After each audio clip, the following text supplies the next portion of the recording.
Question number 101, Sri Kalanidhi Veerashami. माननीय मंत्री जी. Statement is laid on the table of the House. Honorable member. Sir, the country has a problem where there is unemployment and huge amount of income disparities, sir.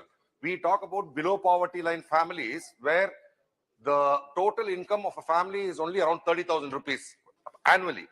And when we are talking about this, we are selling gas cylinders for 1,000 rupees. And even if you consider the 200 rupees subsidy which is being given, it's about 9,600 rupees, sir. For a family which is earning 30,000 rupees, we talk about the below poverty line families. You are claiming that we are giving gas for so many crores of people. I would like to know, like income tax, you have slabs where you say that up to 7 lakhs, we are not going to charge you any income tax. Honorable member, or Sir, question. Sir, question is coming, sir. So I am asking, can you consider giving subsidy for LPG at a much better rate for these BPL families, where it can be given at probably 200 rupees per cylinder for the BPL families, and maybe at a higher rate for higher income Okay, groups? Mantri ji. Thank you. Honorable Speaker, sir,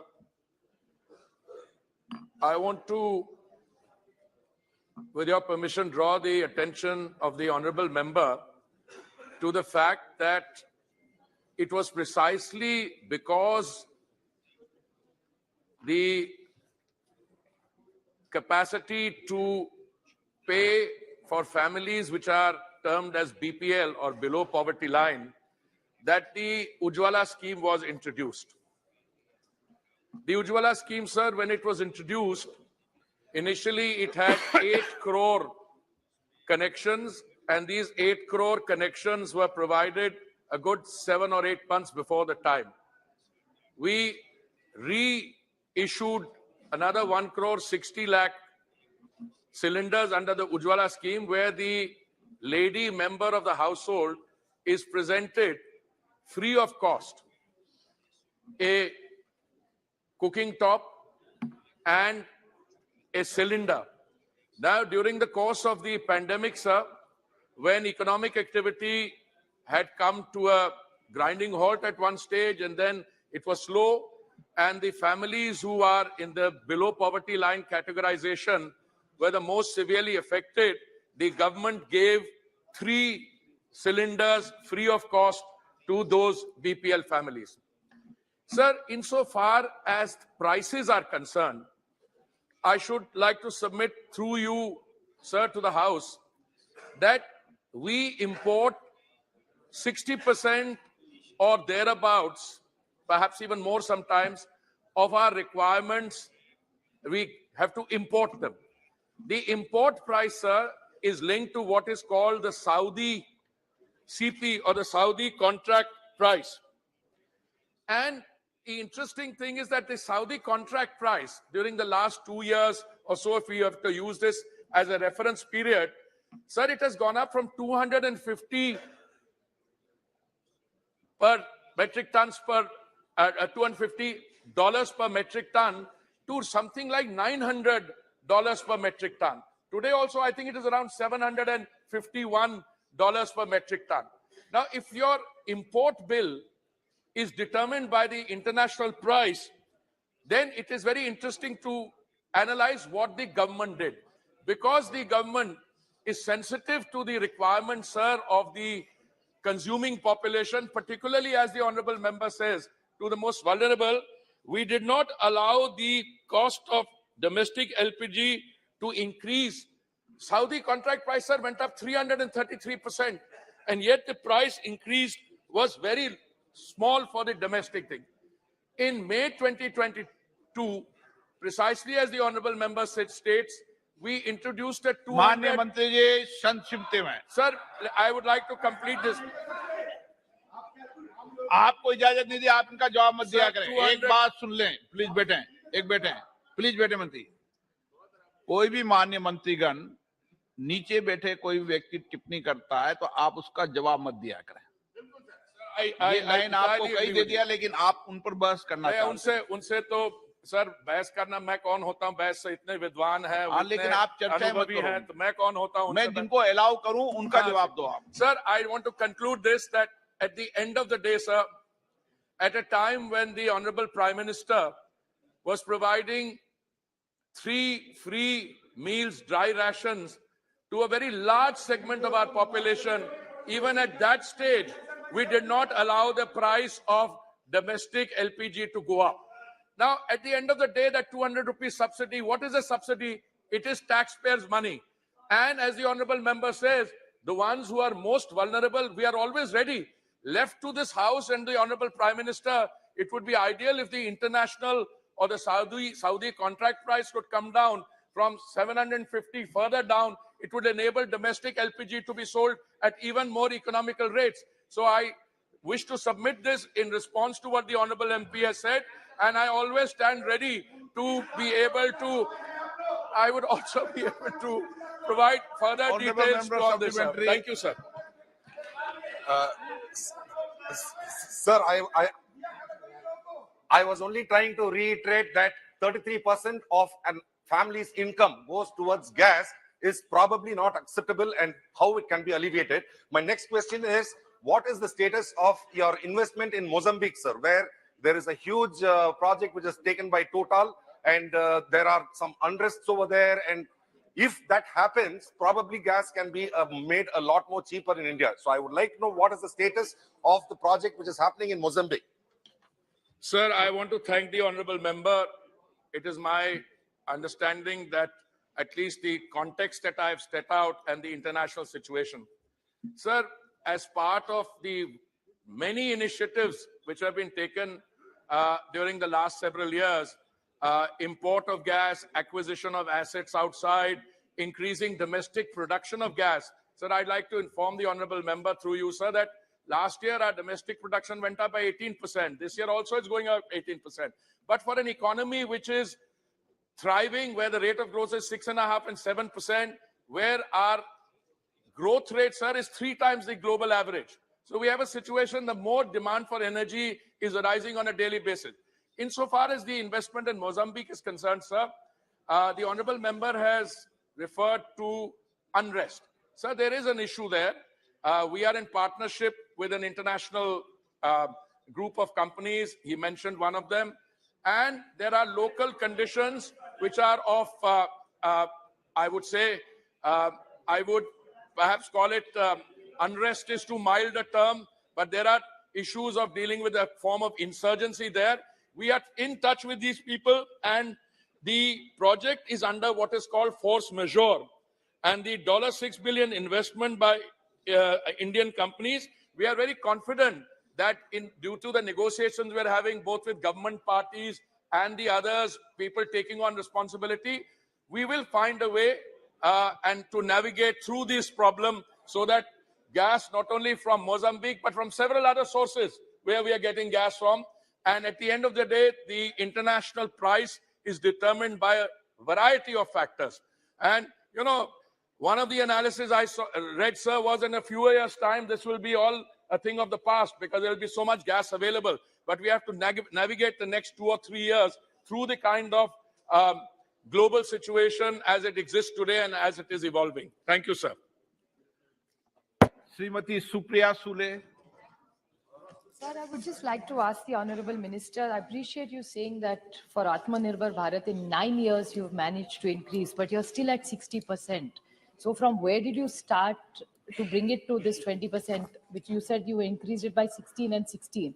So the domestic, if you could clarify. And my second limit, it's a question is, I mean, in the international process, what you mentioned, we've had a slight conflict with our various relationships because of the amount of oil and gas that we're getting from Russia. So that was a big benefit, and that's what came in the media. So why is that benefit of the oil cost not given to the consumer? So if you had made that agreement with Russia, which has come in the newspapers, and we have strained our other relations worldwide, including with America. So how does this balance work, and why is the common man not getting the cylinder cheaper if you think you've done such a good intervention? Honorable Speaker, sir, I think I should start by saying that precisely because the government wants to insulate our domestic consumer from the volatility which results on account of the international prices, we took a number of steps. First of all, if you look at the scale, in 2014, sir, we had 14 crore connections, gas connections. That has risen to 31 crore or more than that. Today, apart from the 31 crore connections, several other things have happened. Our gas pipeline, which was at something like 14,000 kilometers in 2014, we are taking it to 33,500 kilometers. That is a target. We are already at 23,500 kilometers.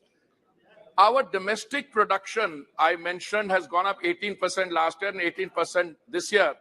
But we still have to, after that increase in production, import 60%. Now the issue, sir, here is oil marketing companies have not increased the price. They took a massive loss, huge losses on account of the fact that they were not able to pass through onto the consumer the international price at which they were importing. Shri Geeta So Vishwanathan. they had 28,000 crores lost, for which the government compensated them for 22,000 crores. Equally, insofar as petrol and diesel prices are concerned, sir, on two occasions. Thank you for giving me this opportunity. In November 21 and माननीय again in मंत्री जी, May मैंने 22, गीता विश्वनाथन का announce कर दिया, आप बैठ जाइए। गीता विश्वनाथन जी।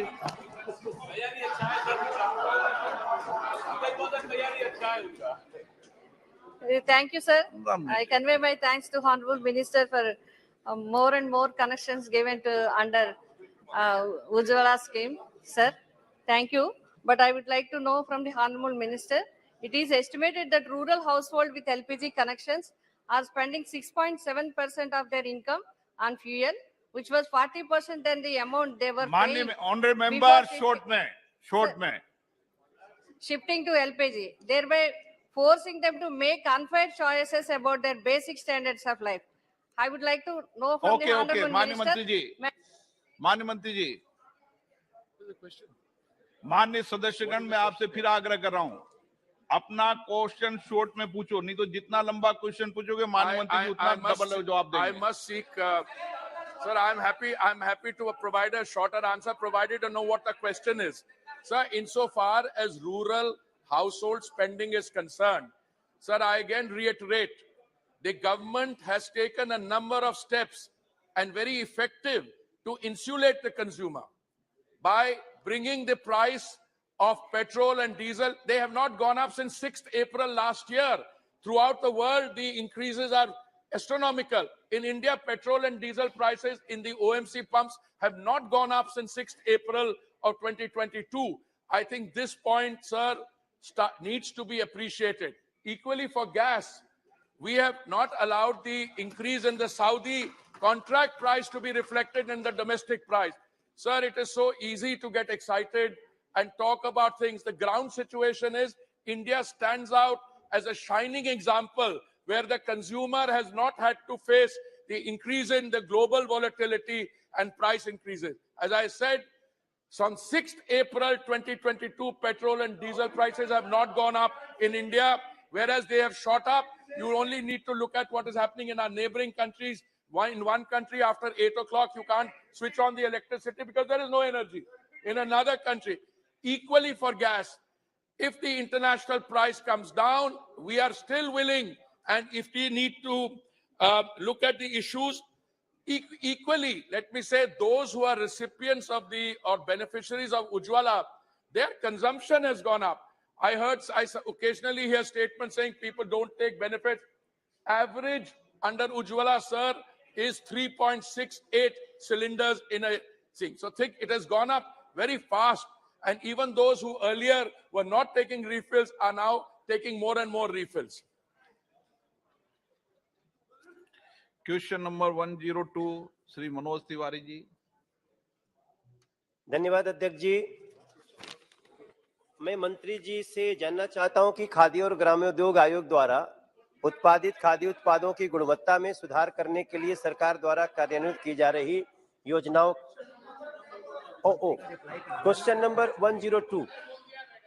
Question माननीय मंत्री, ये अध्यक्ष महोदय उत्तर सभा पटल पर रख दिया गया। माननीय सदस्य, मैं मंत्री जी से जानना चाहता हूं कि खादी और ग्रामोद्योग आयोग द्वारा उत्पादित खाद्य उत्पादों की गुणवत्ता में सुधार करने के लिए सरकार द्वारा कार्यान्वित की जा रही योजनाओं का ब्यौरा क्या है और पिछले 3 वर्षों में खादी क्षेत्र के आधुनिकीकरण के लिए कोई वित्तीय सहायता प्रदान की गई है क्या?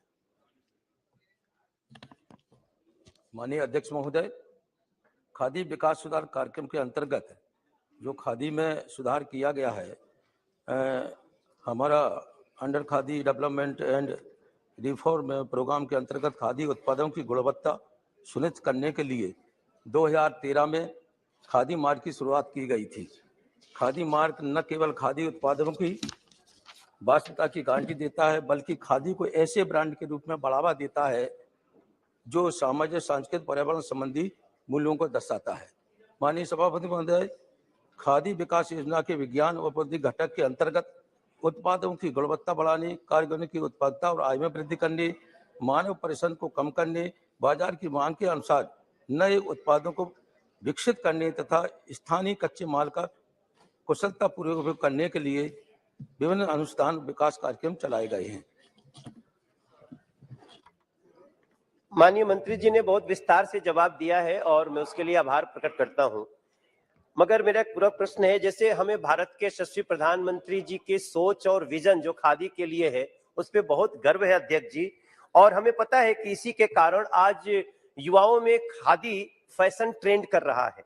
2-3 बातें बहुत महत्वपूर्ण है जो हमें डेटा में मिला है कि इस समय निफ्ट के समान ही खादी भी फैशन वर्ल्ड की पसंद बन रही है अध्यक्ष जी, और खादी क्षेत्र के कामगारों की आर्थिक स्थिति को सुधारने के लिए प्रधानमंत्री जी बहुत चिंतित रहते हैं, जैसे युवाओं में खादी ट्रेंड हो वैसे ही। और मुझे एक अच्छी बात और आई है कि खादी ग्रामोद्योग केंद्र के जो अध्यक्ष हैं वो गांव-गांव प्रवास भी कर रहे हैं। पर मेरा प्रश्न है कि मंत्री जी बताएंगे कि जैसा वर्षों से जो गरीब कामगार हैं जो इस खादी को बनाने में सूत काटते हैं, जिनके लिए प्रधानमंत्री जी हमेशा चिंतित रहते हैं कि इनकी आर्थिक स्थिति अच्छी हो, क्या उनका वेजेस बढ़ाने का कोई प्रावधान है, कोई योजना है, उसमें जानकारी चाहता हूं। माननीय अध्यक्ष महोदय, विशेष रूप से निफ्ट की जो बात की है उसके लिए गांधीनगर, बेंगलोर, कोलकाता और तेलंगाना में हब बनाए गए हैं, जिससे उनके कामों को ज़्यादा से ज़्यादा काम किया जा सके और नई नई फैब्रिक का उत्पादन किया जा सके।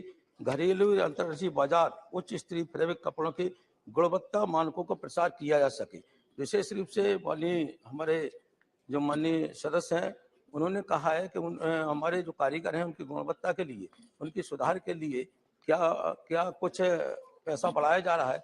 विशेष रूप से जब वो कर्तन करते हैं तो उन्हें 7.5 रुपए दिया जाता है एक कर्तन पे, लेकिन इसे बढ़ाने का प्रावधान किया गया है, इसमें कुछ न कुछ पैसा बढ़ाया जाएगा। निशिकांत दुबे। धन्यवाद सभापति महोदय, अध्यक्ष जी। माननीय प्रधानमंत्री जी के कारण खादी आज 1.5 लाख करोड़ से ऊपर का टर्नओवर कर रहा है। मेरा बड़ा साधारण सा सवाल है सर कि जो केवीआईसी है उसके जो बड़े बड़े शोरूम हैं वो दिल्ली, मुंबई, जयपुर, भोपाल, गोवा, और खादी ये रूरल एरियाज में रोजगार का बहुत बड़ा साधन है। और जो 298 क्लस्टर हैं खादी के, उसमें 250 क्लस्टर वैसे हैं जो कि इसी वेस्टर्न इंडिया में मौजूद है सर। ईस्टर्न इंडिया इससे अछूता है। मेरा आपके माध्यम से मंत्री महोदय से साधारण सा प्रश्न है कि वर्कसेट प्रोग्राम, मिशन सोलर चरखा, स्फूर्ति, वर्किंग कैपिटल, हनी मिशन और जो कंपटीशन आ रहा है दुनिया में खादी को प्राइवेट सेक्टर से जो आ रहा है या हैंडलूम सेक्टर से अलग हटकर जो मशीन मेड कपड़े पर आ रहा है, उसके बारे में ईस्टर्न इंडिया के डेवलपमेंट के लिए, खासकर बिहार, झारखंड, उत्तर प्रदेश, राजस्थान और बंगाल और नॉर्थ ईस्ट के लिए जो समस्याएं हैं जहां खादी की प्रेजेंस कम है, उसके लिए भारत सरकार क्या कर रही है?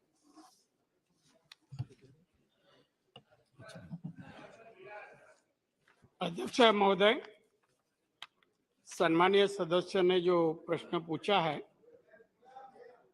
उसके बारे में मैं कहना चाहता हूं। खादी का विस्तार के बारे में माननीय पंतप्रधान जी का इस विभाग पर अच्छे तरह से ध्यान है। खादी का विस्तार होने के लिए काफी तरह की योजनाएं आज तक शुरू हो गई है, उसका संदर्भ अभी अभी राज्य मंत्री ने दिया है। क्लस्टर के बारे में जो राज्य में जिस इलाके में क्लस्टर अभी तक पहुंचे नहीं है, वहां क्लस्टर देने के प्रयोजन सरकार कर रही है और रोजगार भी बढ़ाने का कोशिश है। खादी से रोजगार बढ़ाने की कोशिश करने के लिए ये प्रावधान किया जाता है और खादी में अलग अलग योजना, गुणवत्ता में सुधार, चरकों में जो सुधार, इसमें कौशल्य विकास के माध्यम से आधुनिक टेक्नोलॉजी के वजह से ये खादी में सुधारने का काम चालू है और ज्यादा रोजगार निर्माण करके उत्पादन खादी के कामगार को बढ़ाने की कोशिश चली है। Shrimati Kanimozhi. Sir, we know that the khadi craftspeople and the weavers have been really affected during COVID. But in the minister's reply, I see that the financial assistance has been reduced drastically from 31.28 crores to 7.39 crores. Why is it you're supposed to be helping them and aiding them? You've been reducing that, and the Center of Excellence for Khadi has been set up in NIFs in Ahmedabad, Bangalore, Calcutta, and Shillong. Why has Chennai been left out? Thank you. Very good question. माननीय मंत्री जी। अध्यक्ष महोदय, चेन्नई को छोड़ा नहीं गया है। जहाँ रिक्वायरमेंट थी, आवश्यकता थी, वहाँ फंड वहाँ भेजा गया, उसकी नियुक्ति करते गई। 19-20 में 31 करोड़ दिए गए थे, 20-21 में 12 करोड़ दिए गए थे, 21-22 में 7 करोड़ दिए गए। एक जो अमाउंट कम होती गई है, वो उसी समय बैंक के माध्यम से जो लोन मिले थे 150 करोड़, आज भी 145 करोड़ इस डिपार्टमेंट के बाद बैलेंस है। वो जहाँ भी आवश्यकता है खादी के लिए, खादी की टेक्नोलॉजी पहुंचाने के लिए, खादी के चरखा चलाने वाले को वहाँ कुछ ही चीज की आवश्यकता हो तो 145 करोड़ आज भी डिपार्टमेंट के पास है। Shri B Mehtab ji. Thank you, Honorable Speaker, sir. Khadi एक इमोशनल कनेक्शन हमारे सबके साथ, सब परिवार के साथ है। हैंडस्पन खादी, यही उसकी खूबियत है और इसलिए मैं जानना चाहता हूं, एक तो प्रोडक्शन और दूसरा मार्केटिंग। प्रोडक्शन के ऊपर ज्यादा जोर हम दे रहे हैं या मार्केटिंग के ऊपर ज्यादा जोर दे रहे हैं? आपका उत्तर आएगा, हम दोनों पर दे रहे हैं। पर अगर आप विस्तार से जाएं, प्रोडक्शन इस कई सालों में कहां बढ़ी है और किस चीजों पर बढ़ी है? Khadi was supposed to be a poor men's dress और poor women's dress, पर हम इसको मिडिल क्लास और कंज्यूमर दुकान के जरिए इसको बिकने के लिए काफी कोशिश कर रहे हैं। तो हमारी प्रायोरिटी क्या है मार्केटिंग के हिसाब से और प्रोडक्शन के हिसाब से? जैसे निशिकांत जी ने कहा और कानीमोड़ी जी ने अभी कहा कि ज्यादा से ज्यादा पैसा आपके पास रहने से कुछ फायदा नहीं होगा। आपको अगर डिस्ट्रीब्यूट करना है, स्टेट वाइज डिस्ट्रीब्यूट ना करें, पर रीजन वाइज इसको डिस्ट्रीब्यूशन अगर सही ढंग से हो तो ये ज्यादा महत्व रखेगा। इस सिलसिले में मैं सरकार की मनीषा जानना चाहता हूँ। माननीय मंत्री जी। अध्यक्ष महोदय, माननीय सदस्य महोदय ने जो प्रश्न पूछा है, खादी तो आम आदमी या आम कामगार गरीबों के लिए रोजगार प्राप्त करने के लिए एक खादी के माध्यम से काम किया जाता है। खादी में सुधार हो, ज्यादा से ज्यादा कामगार को रोजगार मिले, अच्छा उत्पन्न मिले, इसमें कोशिश में सरकार काम कर रहा है। जहां आवश्यकता है इसमें काफी स्किल डेवलपमेंट के माध्यम से भी हम सुधार कर रहे हैं। और जो बेस है खादी का, खादी शुरू किया जिस कारण से वो बेस शुरू रहे, क्वालिटी वाइज खादी अच्छा निर्माण हुए, और मार्केटिंग इसलिए कर रहे हैं कि उसे मार्केटिंग करेंगे। जो कामगार खादी बनाते हैं, कपड़ा बनाते हैं, वो मार्केटिंग करने के बाद ही उनको पैसा आ जाएगा। तो हमारा ध्यान खादी में रोजगार देना है, कामगारों को पर कैपिटा इनकम में किस तरह से सुधार हो, यह हमारा सरकार का उद्देश्य है। क्वेश्चन नंबर 103 is मोहन भाई कुंडारिया। माननीय मंत्री जी। Sir, a statement is laid on the table of the House. माननीय सदस्य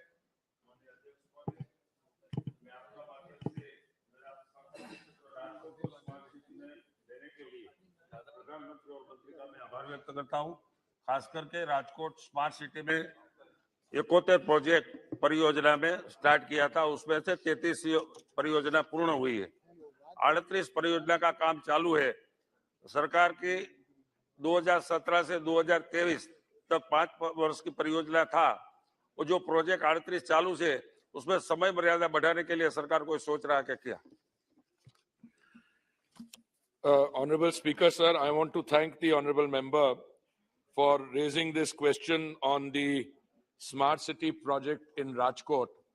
और जैसे माननीय सांसद ने कहा, यहाँ पे राजकोट में टोटल 71 प्रोजेक्ट हैं 2161 करोड़ के कॉस्ट के लिए। इसमें 33 प्रोजेक्ट ऑलरेडी कंप्लीट हो गए हैं 803 करोड़ के, और 38 प्रोजेक्ट जो हैं 1355 करीब करोड़ के, which is work in progress.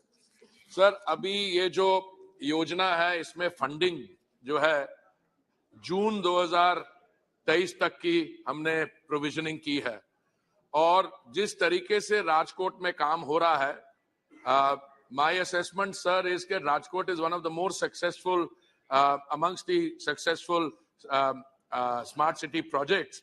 और हमारा जो सिस्टम है, जैसे प्रोजेक्ट कंप्लीट होता है और उसका कंप्लीशन सर्टिफिकेट आता है, तो हम अगली सेगमेंट के लिए भी प्रोविजनिंग और जो हुई है उसमें पैसा रिलीज कर देते हैं।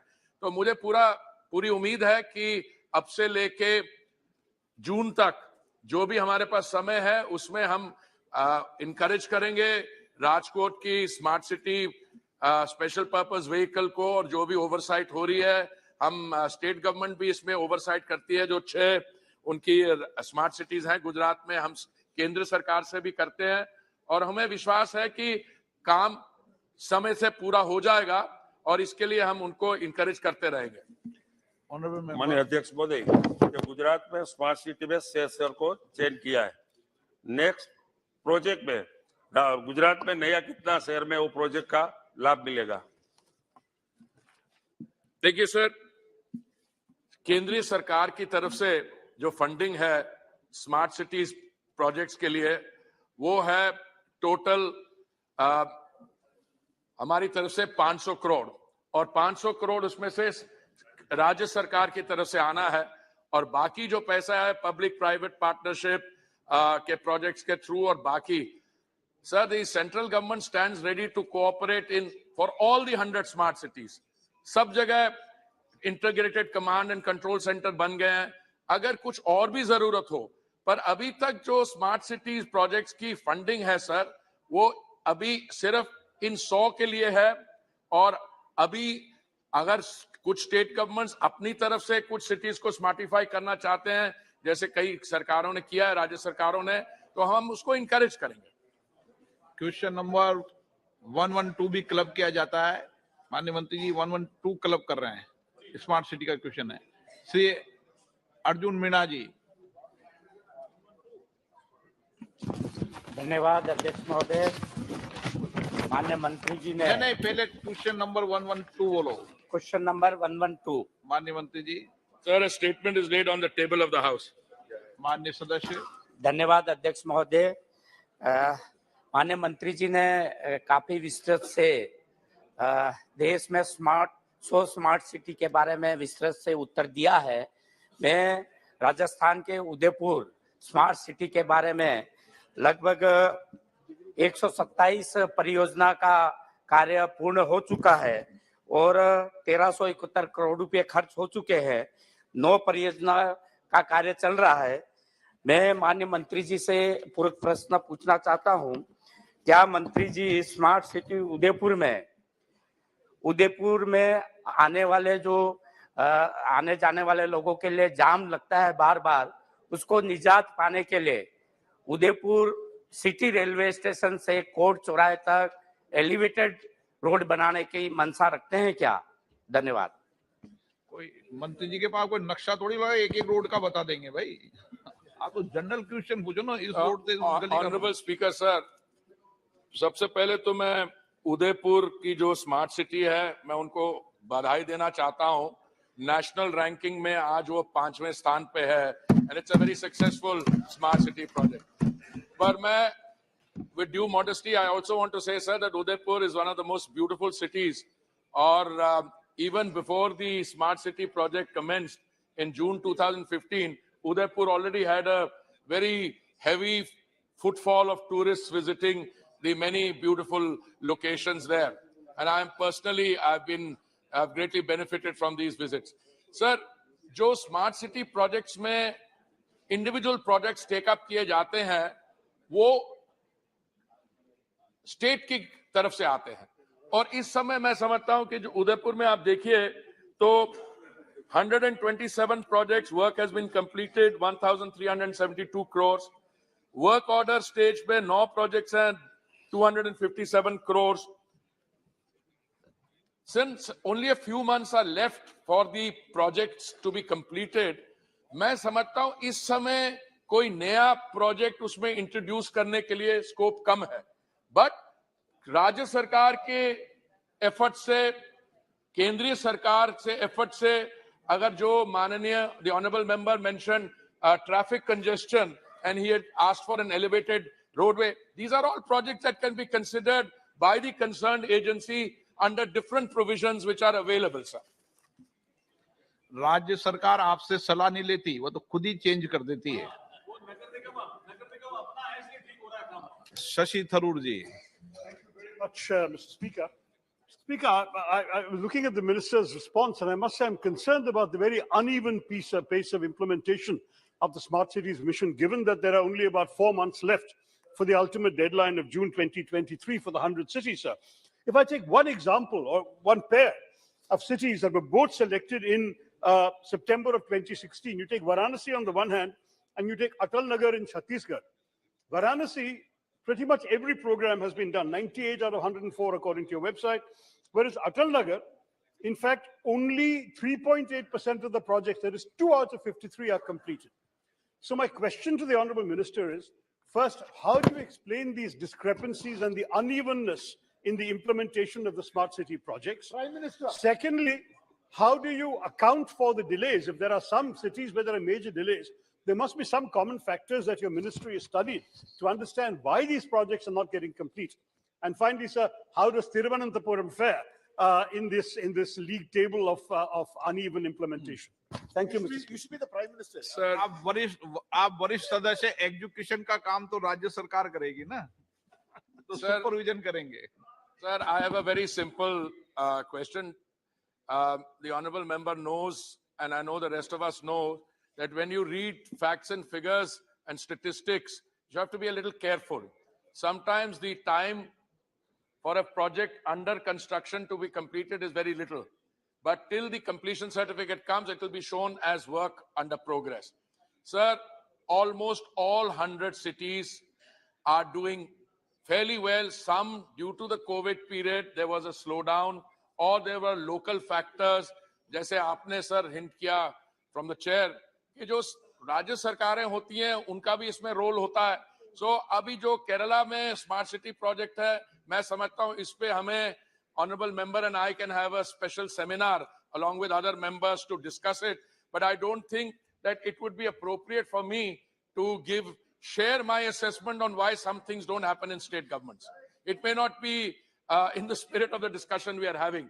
there are also other factors, common factors, where oversight is effective, where the advisory committee for the projects are meeting. अब एक प्रश्न उठा था सर राजकोट की स्मार्ट सिटी के बारे में. मुझे बहुत खुशी होती है आपको ये बताने में कि उसकी जो एडवाइजरी कमेटी है जिसमें honourable MP is also a member, उनकी 16 मीटिंग्स हो चुकी हैं. हर एक क्वार्टर में उनकी मीटिंग होती है. तो जहां पे the local MPs and elected representatives take this thing, there is a very big difference. जहां तक ये अनइवन प्रोग्रेस है, आई वुड रिक्वेस्ट कि जब हमारी आप वेबसाइट भी देखें तो उसमें वेबसाइट में भी देखें तो वेबसाइट भी देखें, Varanasi was declared a smart city in September 2016. Atal Nagar came in round 3 much later. So to compare something which is in round 1 to something which is in round 3 also requires what I call, and if I may have your permission, it's what is called a statistical hop, step and jump, which I think educated members and analysts should try and avoid indulging in. Adhir Ranjan जी, मेरा सवाल दूसरे सवाल पे है. मुझे दूसरे सवाल पे पूछना है सर. पूछे ना. नहीं, वो मंत्री की नहीं. तो आप उठे क्यों थे? आपको अगर प्रश्न नहीं पूछना था तो आप उठे क्यों थे? सर इसलिए उठा था कि शशि थारूर जी जो सवाल पूछा था सर, ये डिस्क्रिपेंसी के बारे में उनका सवाल स्पष्ट था कि बेनारस वो विद्वान है, आप उनका सब. लेकिन our concerned minister is a well loquacious minister in the house. He knows how to deflect and how to. Question number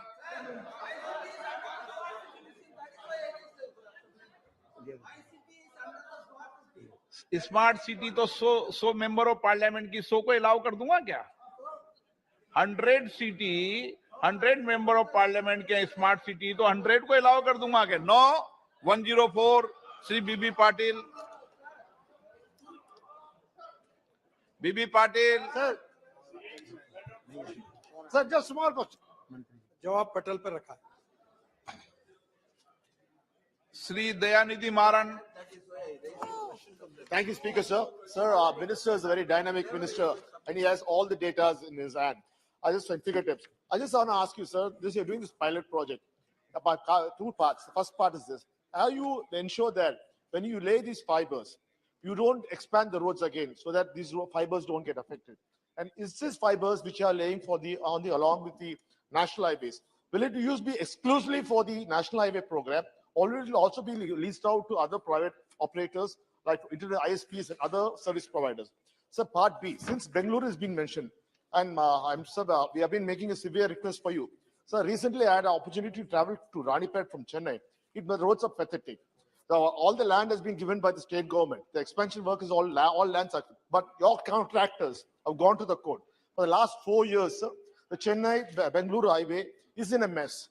It takes nearly to cross, say 100 kilometers. It takes 4.5 hours. This is in a very pathetic state. So I know you will come and tell me that because all the contractors have got to court. Sir, what is this process?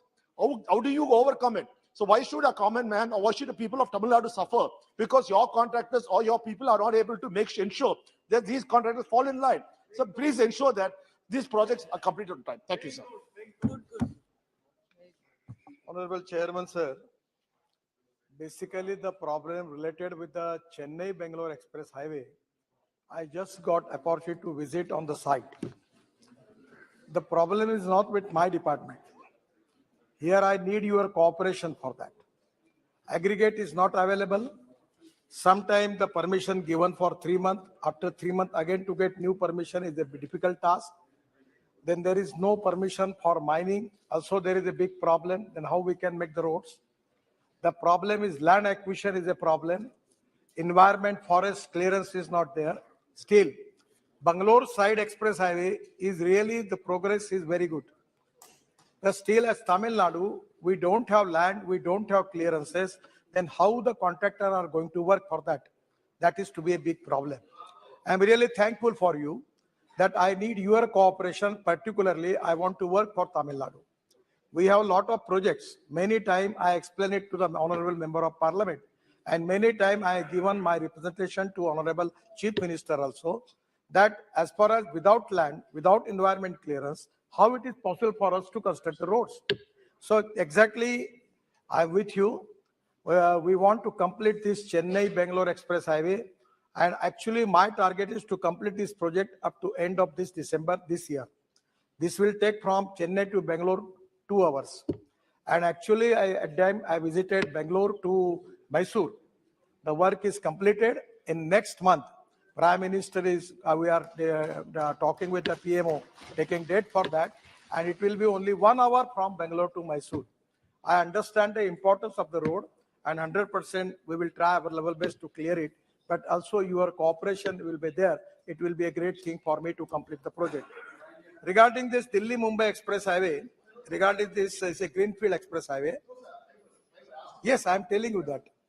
We are working on that. About our mandate is only to construction of road. But now in many times, petroleum minister, they need land acquisition for making of gas pipeline, making of petrol and diesel, other things they need. They are making a lot of big projects. Then there is some of the optic fiber, the other department are doing a lot of work. The idea is experimentally for a pilot project, we are doing 2 projects. One is Delhi-Mumbai Expressway, Greenfield Expressway, and the other is Hyderabad-Bangalore Industrial Corridor, that is Brownfield Expressway. We have already appointed the agency Andhra Pradesh Urban Infrastructure Asset Management Limited, appointed by our NHLML, that is the organization in our NHI. And now the planning is that the cost is very high, because it comes in crores, 6 to 7 crore rupees per kilometer. The idea is we can make a duct where we can make a petroleum pipeline, we can make IT fiber line. Also there will be pipe, PVC pipe or the LDP pipe or HDP pipe for using for optic fiber cable. Then we can use electric cable also. And that can be easy because we don't need any land for that, because already acquisition is there. We can save the money on that. So Prime Minister program on Gati Shakti, we have to create cooperation, coordination and communication between the stakeholders. On the basis of that, we are doing. But now I am thankful for honorable member to asking me this question. Now we are framing the policy, whether it is possible to work on BOT. If the private people can invest the money in duct, and then we can give these services to the concerning department, it can be 100% whether it is possible or not. But because of today, when I was taking the briefing, we have taken a decision to formulate the policy on PPP mode. If it is not economically viable on PPP mode, we can make it in hybrid annuity mode. We will finance some subsidy for that. But this is the need of the hour, because as far as the target of our government is concerned regarding the popularity of internet and other things, it is very important. And I feel that this is the time that our target is to make the optic fiber cable up to 50 lakh kilometers. So we need to connect villages also. And because of 5G also, there is a great importance for that. We are working on the process, but basically my mandate is only for road construction. That is with the IT ministry and other ministries are there. But and we have the land is ready. In Delhi-Mumbai Express Highway, we have a land available 120 meter. The one lane is only 3.5 meter. We are first stage making only 8 lane. We can go up to 16 lane. Still, we can give land for bullet train. Today, tomorrow, even if they want to start bullet train work from Delhi to Mumbai, land is available. We are also thinking on line of Hyperloop and something. And also the Delhi-Jaipur highway. The first time, the Prime Minister is going to inaugurate at 12, where we are planning for making of e-highway. From Delhi to Jaipur, the electric cable will be there. And the futuristic technologies are concerned. The idea is our truck and buses like the train, they're taking the advantage of that cable and going through Delhi to Jaipur. We are working on that. And that is also a first pilot project. I don't know whether how it can going to be a success, but it is a first trial for that. I'm very much thankful for you for asking me this question. And again, I'm humbly request you, all members of Tamil Nadu, in your constituency regarding NHI work, please cooperate us. We want to do it. Question number 105, Srimati Sajda Ahmad. माननीय मंत्री जी, उत्तर सदन के पटल पे रखा गया है माननीय अध्यक्ष महोदय। श्री अधीर रंजन चौधरी जी। का मत तो आई नहीं ना। सर मेंबर नहीं है सर। अच्छा sir, the issue is that the question that has been raised under part 2, I mean B, whether the government has taken note that the huge virtual water trade of India is a great concern for water security, and if so, the details thereof. In your reply, in part B, you just check it out that this has not been spelled out in a elaborate manner. BC has been marked, but the core issue of virtual water trade has been conspicuously absent in your explanation in part B and C. We know that in the year 1993, the virtual water trade was conceived by Tony Allen. The name itself implies import and export of hidden water in various products. We don't have any idea of what is called virtual trade because people are not aware of it. I personally even not aware of it. Do you have any policy of virtual water trade in India? And what are the challenges and what are the benefits? Have you ever estimated on it? Because in the prevailing situation, I think this could be considered. But the question was raised, but the answer is seriously deficient. So that is why I thought it prudent to flag your attention. धन्यवाद माननीय अध्यक्ष महोदय। माननीय सदस्य ने virtual water trade के बारे में अपनी अनभिज्ञता और सदन की अनभिज्ञता के बारे में चर्चा की है। जिन सज्जन का नाम माननीय सदस्य ने लिया है, उन्होंने एक अध्ययन करके ऐसा बताया कि बहुत सारे क्योंकि जो भी कुछ उत्पादन होता है, चाहे भोजन का उत्पादन है, जो कपड़े हम पहनते हैं उसका उत्पादन है, जो हम सेवाएं जो हम उपयोग में लेते हैं, हर एक तरह की सेवा में कहीं ना कहीं पानी की आवश्यकता होती है।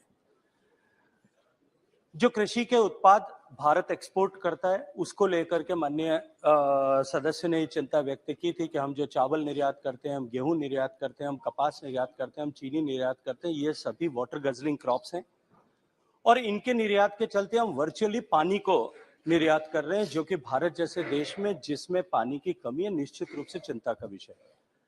मैं माननीय सदस्य की जानकारी के लिए बताना चाहता हूं कि भारत सरकार ने जो कृषि के क्षेत्र में पानी उपयोग होता है, इसके उपयोग को कम करने के लिए निरंतर प्रयास किए हैं। माननीय प्रधानमंत्री जी के नेतृत्व में हमने स्मार्ट इरिगेशन को बढ़ावा देने के लिए, प्रेशराइज्ड पाइप्स के माध्यम से इरिगेशन को बढ़ावा देने के लिए, जिसके लिए सामान्यतः माना जाता है कि 20% पानी की बचत होती है, और मैं यहाँ उल्लेख करना चाहता हूँ मध्य प्रदेश का, कर्नाटक का, महाराष्ट्र का, गुजरात का, इन सरकारों ने इस दिशा में बहुत बेहतरीन काम किया है। इसके अतिरिक्त जो है पर ड्रॉप मोर क्रॉप से आपको जानकारी होगी, माननीय प्रधानमंत्री जी ने कहा कि हमें हर एक बूंद से अधिकतम उत्पादन हो सके, इस दिशा में काम करना चाहिए। माइक्रो इरिगेशन को प्रमोट करने के लिए भी सरकार काम करती है। इन सब के अतिरिक्त भी यदि मैं माननीय सदस्य और सदन की जानकारी के लिए निवेदन करना चाहता हूं, आप सबको इस विषय का संज्ञान है कि इस वर्ष को भारत के माननीय प्रधानमंत्री जी के आग्रह पर और अनुरोध पर मिलेट ईयर के रूप में घोषित किया गया है। मैं ऐसा मानता हूं कि जिस तरह से दुनिया में फूड पैटर्न्स चेंज हो रहे हैं और उसके कारण से जो अवेयरनेस बढ़ रही है, it's an opportunity for our nation, क्योंकि हम दुनिया में सबसे ज्यादा मिलेट्स पैदा करने वाले देश हैं, सबसे ज्यादा वैरायटी ऑफ मिलेट्स पैदा करने वाले देश हैं। अगर इस समय में हम अपने किसानों को उसमें प्रोत्साहित करके अपने देश में और पूरे विश्व भर में उपभोग के लिए मिलेट्स पैदा करें तो हम वाटर फुटप्रिंट को नीचे ला सकते हैं। इसके अतिरिक्त भी वाटर फुटप्रिंट को कम करने के लिए विशेष रूप से, क्योंकि ये चावल के संदर्भ में कहा गया है, चावल के उत्पादन में आईसीआर ने इस तरह के सीड वेराइटीज को डेवलप किया है कि उन सीड वेराइटीज से पानी के उपयोग को 1/4 25% तक लाया जा सकता है। जहां 1.2 से 1.8 मीटर तक स्टैंडिंग वाटर, क्यूबिक मीटर तक स्टैंडिंग वाटर की आवश्यकता है, उसको 30 सेंटीमीटर तक रिड्यूस किया जा सकता है। क्योंकि पानी और कृषि दोनों राज्य का विषय है, नीचे इस विषय को इन टेक्नोलॉजीज को, वेराइटीज को प्रोपोगेट करने की जिम्मेदारी प्राथमिक रूप से राज्यों की है और बहुत सारे राज्यों ने इसमें बहुत अच्छा काम भी किया।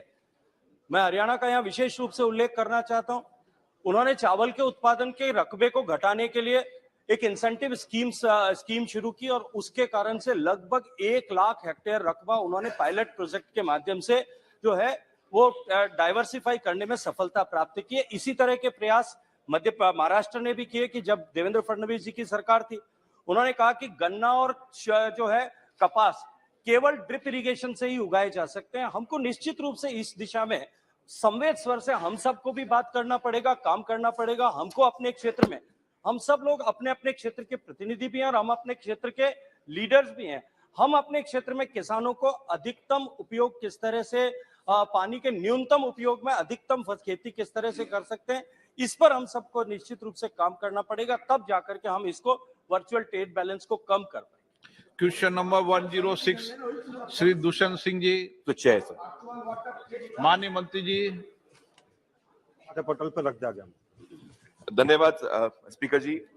आई would like to ask the honour minister, आदरणीय प्रधानमंत्री जी ने बड़े अच्छे काम किए हैं और उन्होंने उनके निर्देश में रीजनल कनेक्टिव स्कीम का काम शुरू किया गया है और जिसमें हब एंड स्पोक का काम शुरू किया गया है कि मतलब बड़े एयरपोर्ट से छोटे एयरपोर्ट बड़े एयरपोर्ट को लिंक करना था। इसमें इंफ्रास्ट्रक्चर का जो डेवलपमेंट किया गया है, अभी ट्रैवल अब बढ़ चुका है। मेरा प्रश्न मंत्री जी से ये है कि वर्तमान के जो एयर ट्रैफिक कंट्रोल ऑपरेटर्स हैं, एक कमेटी रिपोर्ट आई है, पेपर में भी लिखा गया है कि वर्तमान में जो वॉच ड्यूटी टाइम लिमिटेशन है, इसकी जो रेस्ट रिक्वायरमेंट्स हैं, इसमें लोगों को इसमें जो ये क्या गया है कि डीजीसीए ने मांगा है कि रूल्स की वर्किंग कंडीशन को बदलने का, कि वर्तमान की जो एग्जेम्पशंस हैं उसको 5 टाइम अभी पुअर कंडीशंस हैं इनके जो हमारे एयर ट्रैफिक कंट्रोलर्स हैं। क्या सरकार जो रिक्वायरमेंट्स हैं उसको सतुलन करेंगी और क्या नई पोस्ट जो एयर ट्रैफिक कंट्रोलर्स की पोस्ट है वो करने के लिए प्लानिंग करेंगी, और ये कब तक होगा जिससे हमारे पूरे देश में जो आरसीएस एयरपोर्ट्स हैं और बाकी के एयरपोर्ट्स हैं इसका पूरा लाभ ले पाएंगे? धन्यवाद सर। अध्यक्ष महोदय, जहां तक एटीसीओ का सवाल है, डीजीसीए इनकी पूरी जानकारी रखता है, इनके बारे में पूरी तहकीकात करता है और एक का नंबर रखता है कि इतने एटीसीओ होने चाहिए। उसके हिसाब से हम उतने एटीसीओ के लिए रिक्रूटमेंट करते हैं, उनकी ट्रेनिंग करते हैं। मैं बताना चाहूंगा कि हमारे मंत्रालय ने 2021 से अब तक 792 लोगों की रिक्रूटमेंट की है और इस समय 456 एटीसीओ के लिए कार्य प्रगति पर है, ताकि ये ट्रेन होकर अपनी अपनी जगह पर जा सके। जहां पर एटीसीओ की कमी होती है वहां पर वॉचर्स उसी हिसाब से कम कर दिए जाते हैं, ताकि जो वहां पर एक्चुअल ट्रैफिक की रिक्वायरमेंट है उसके हिसाब से कार्य किया जा सके। हमारा सतत प्रयास है कि हम जो भी रिक्वायरमेंट हमको दी जाए उसको पूरा करें, ताकि हमारे यहाँ किसी प्रकार की कमी ना आए। Second supplementary sir. सर, मैं राजस्थान के उस भाग से आता हूं जो एक एस्पिरेशन डिस्ट्रिक्ट है सर। सर, झालावाड़ और बारां में हमारे झालावाड़ का जो एयरपोर्ट बनने जा रहा है वो राजस्थान का सबसे बड़ा एयरपोर्ट बनने जा रहा है। मैं माननीय मंत्री जी से मैं जानना चाहता हूं कि जहां हाड़ौती में, जैसे आपका क्षेत्र आता है, आपके क्षेत्र में भी एयरपोर्ट बनना चाहिए, हमारे क्षेत्र में भी एयरपोर्ट बनना चाहिए, हाड़ौती में के साथ साथ पूरे राजस्थान में एयरपोर्ट बनना चाहिए।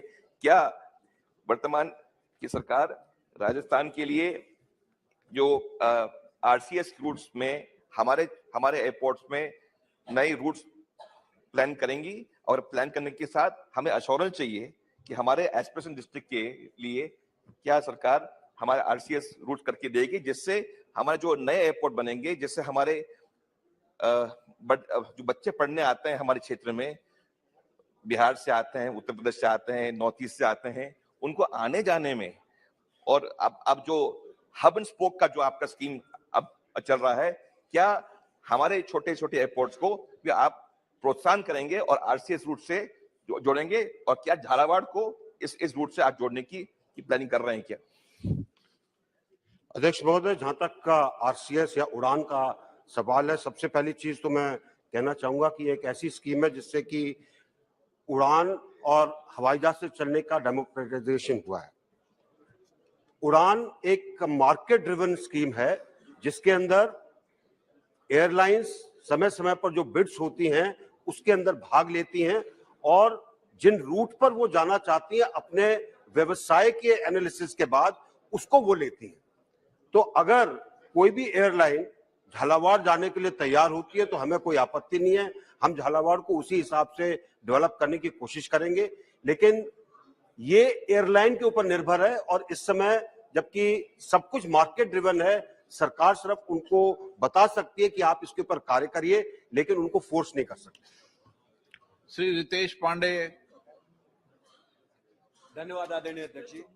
अध्यक्ष जी, मैं आपके माध्यम से माननीय मंत्री जी से ये पूछना चाहता हूं कि एयर ट्रैफिक कंट्रोल ऑपरेटर्स की संख्या और बढ़ाने के लिए लखनऊ के ऊपर जो ज्यादा ट्रैफिक है, अयोध्या वहां से मात्र 120 किलोमीटर दूर है, जहां पे एयरपोर्ट बनकर के लगभग तैयार हो गया है। वहां पे फ्लाइट्स आने से एयर ट्रैफिक कंट्रोलर्स की वहां एम्प्लॉयमेंट और बढ़ेगी और अयोध्या और अंबेडकर नगर, आजमगढ़ जैसे जिलों के लिए एक उपलब्धि जो है वहां पे, बस्ती भी जो है वहां पे एक उपलब्धि बढ़ेगी। तो ये एयर ट्रैफिक कंट्रोलर्स की नियुक्तियां बढ़ाने के लिए क्या अयोध्या एयरपोर्ट को आप जल्द से जल्द चलवा करके वहां पे एयर ट्रैफिक कंट्रोलर्स को आप नियुक्त करेंगे और वहां पे जो लखनऊ का ज्यादा ट्रैफिक है वो डाइवर्ट होगा, एयर ट्रैफिक है वो डाइवर्ट होगा कि नहीं और कब तक होगा? धन्यवाद। अध्यक्ष महोदय, सबसे पहले तो मैं ये कहना चाहूंगा कि ट्रैफिक डाइवर्ट नहीं किया जाता, सिर्फ जब कोई इमरजेंसी आती है तभी डाइवर्ट होता है। एयर ट्रैफिक अपने रूट्स के ऊपर चलता है, जहां पर हवाई जहाज ठीक से जा रहा है, हवाई अड्डा ठीक है, मौसम ठीक है, हवाई जहाज वहां पर उतरेगा। लेकिन जहां तक इस नजदीकी का सवाल है, जब भी एयरपोर्ट तैयार होगा, जब भी उसके ऊपर हवाई जहाजों का चलन होगा, एटीसीओ की जो भी रिक्वायरमेंट है उसकी पूरी की जाएगी। Question number 107 Shri Balashowry Vallabhaneni. 107 माननीय मंत्री जी।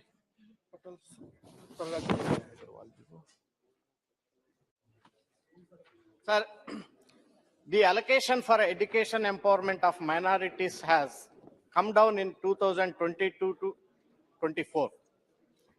It came down from rupees 2,515 crores in the budget estimate of 2022-23 to rupees 1,689 crores in 2023-24. It means you are spending less money for education empowerment of minorities in 2023-24. Is it true? What is the reason for behind to reduce this much of amount? माननीय अध्यक्ष महोदय, सरकार ने कौशल विकास और उद्यमिता मंत्रालय, सामाजिक न्याय और अधिकारिता मंत्रालय एवं वस्त्र मंत्रालय, संस्कृति मंत्रालय, महिला एवं बाल विकास मंत्रालय और ग्रामीण विकास मंत्रालय की विभिन्न योजना के माध्यम से अल्पसंख्यक, विशेष रूप से आर्थिक रूप से कमजोर और सामाजिक के रूप क्रम विशेष अधिकारी प्राप्त वर्ग सहित हर वर्ग के कल्याण और उत्थान के लिए विभिन्न योजना को लागू किया। अल्पसंख्यक कार्यालय मंत्रालय केंद्रीय रूप से अधिसूचित 6 अल्पसंख्यक समुदाय के लिए सामाजिक, आर्थिक और शैक्षणिक सशक्तिकरण के लिए विशेष रूप से देश भर में विभिन्न योजनाओं को लागू करता है। पिछले 5 वर्ष के दौरान मंत्रालय द्वारा कार्यान्वित शिक्षण सशक्तिकरण योजना, मैट्रिक पूर्व छात्रवृत्ति योजना, मैट्रिक उत्तरोत्तर छात्रवृत्ति योजना, मैट्रिक संसाधन अतिरिक्त योजना, रोजगार का आर्थिक सशक्तिकरण योजना, प्रधानमंत्री पीएम आवास योजना, जैसे हम लोग अल्पसंख्यक को ऋण प्रदान करने हेतु राष्ट्रीय अल्पसंख्यक विकास एवं वित्त निगम NFDFC को नियुक्ति करते हैं। विशेष योजना जियो फांसी भारत में फारसियों का आबादी में हो रही है गिरावट को रोकने के हेतु योजना, कौमी वक्फ बोर्ड योजना। प्रश्नकाल समाप्त। मान्य अब जवाब तो 1 घंटा बोलते 1 घंटा चलाता है क्या? मान्य सदस्यगण, मुझे कुछ विषयों पर स्थगन प्रस्ताव की सूचना प्राप्त हुई है। मैंने किसी भी स्थगन प्रस्ताव की सूचना अनुमति प्रदान नहीं की।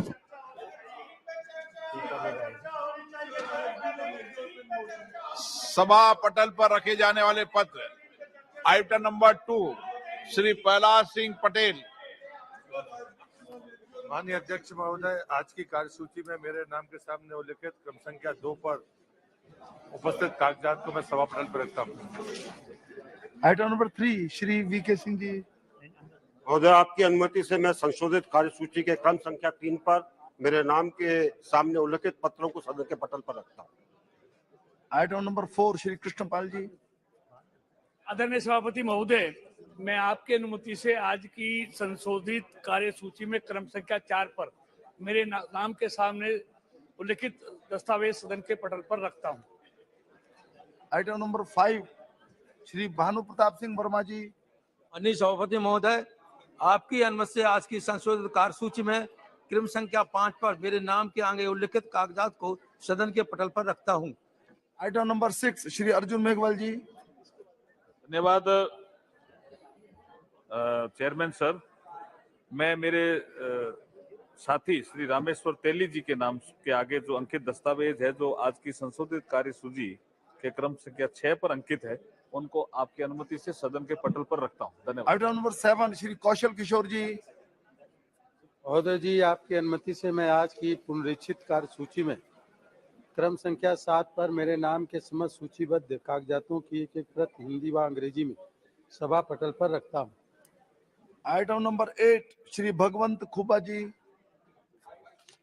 धन्यवाद महोदय, मैं आपके अनुमति से आज की संशोधित कार्यसूची के क्रमांक संख्या 8 पर मेरे नाम के समक्ष उल्लेखित कागजात सदन के पटल पर रखता हूं। Item number 9